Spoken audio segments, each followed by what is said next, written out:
sejahtera kepada ahli-ahli sidang Dewan yang dihormati, Miss Sarojini dan para pembahasan yang arif lagi bijaksana. Nama saya Dechawi. Saya adalah Dewan Speaker untuk pembahasan hari ini. Pertama sekali, saya ingin mengalu-alukan semua orang yang mengambil bahagian dalam perbahasan ini. Perbahasan ini adalah sebahagian daripada projek kami dari MPU 2213 Bahasa Kebangsaan A. Untuk topik yang berbahas hari ini ialah kerja kerajaan vs kerja swasta, yang manakah pilihan katuan?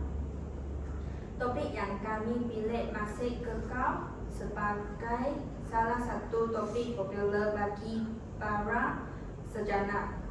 Seperti pada saat ini, saya akan menetapkan peraturan-peraturan untuk semua berbahas sebelum berbahasa dimulakan.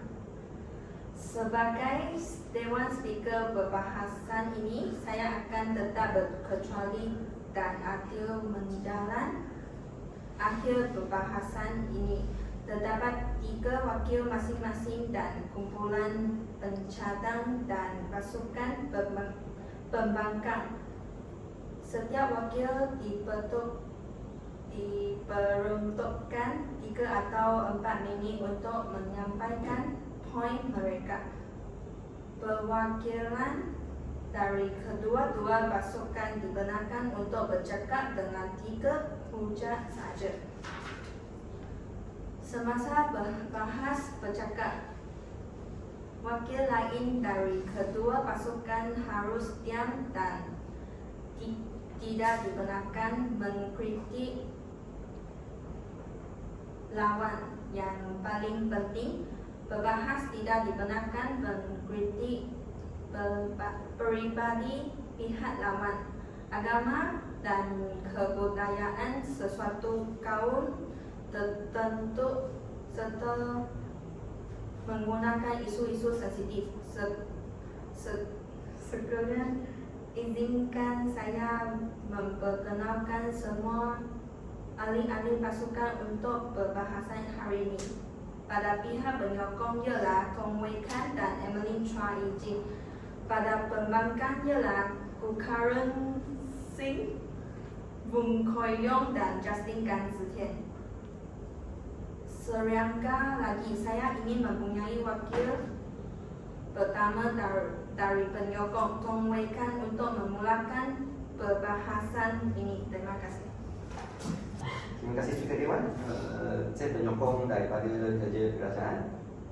So, konsep satu saya gaji tetap dan kenaikan gaji.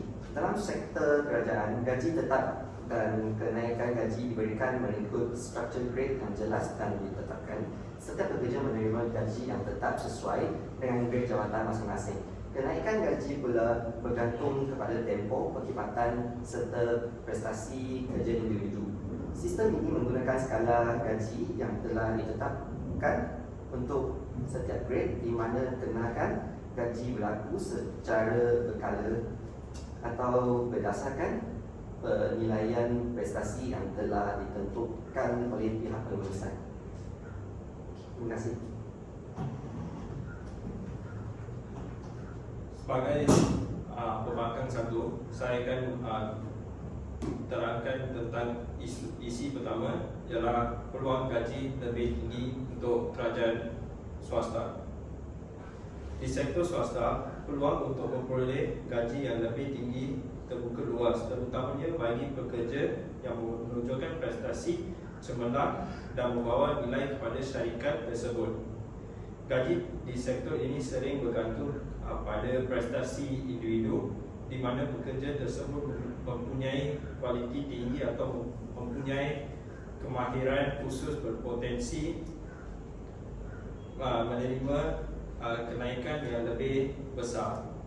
Tambahan pula syarikat swasta lebih fleksibel dalam struktur gaji mereka, menawarkan bonus prestasi, komisen dan kenaikan yang berkaitan dengan sasaran tertentu. pasaran kerja yang kompetitif juga mendorong syarikat untuk menawarkan gaji yang lebih tinggi bagi menarik dan mengekalkan pekerja berkualiti.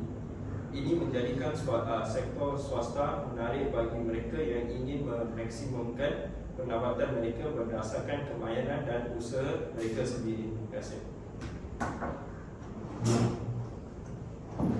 Isi dua saya konsep waktu bekerja yang tetap. Waktu bekerja yang tetap memberikan struktur yang lebih teratur kepada para pekerja dengan jadual kerja biasanya mengikuti waktu pejabat dari hari Isnin hingga Jumaat. Ini memudahkan bekerja merancang masa dengan lebih baik, sama ada untuk urusan peribadi atau aktiviti keluarga.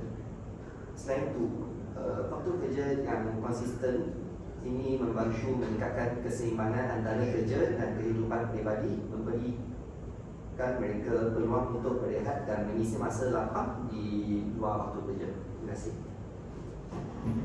Sebagai perkembangan isi kedua saya adalah peluang kenaikan pangkat yang lebih cepat. Di sektor swasta, kenaikan pangkat biasanya berlaku lebih pantas berbanding sektor awam, terutama dalam syarikat yang berkembang pesat.